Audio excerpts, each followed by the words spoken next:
In this tutorial, we'll show you how to remove the filters from your Sundance 880 series hot tub. First, make sure to turn off your spa. This is very important to prevent anything from being sucked into the plumbing lines. Once the spa is off, remove the filter lid and set it safely aside.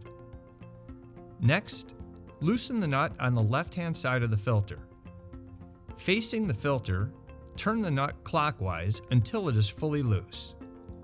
Then, using both hands, lift the right-hand side and slowly pull the filter out. At this point, you can clean or replace the outer filter and also replace the inner filter if needed. To reinsert the filter, first place the filter underwater and gently shake it to remove any air trapped in the folds.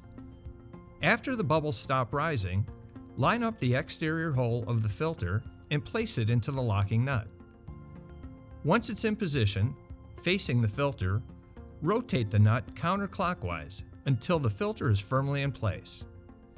Be careful not to over-tighten the nut. Carefully replace the filter lid, and that's it. For more helpful tips, be sure to check out our other Sundance Spa tutorials from The Great Escape. See you next time.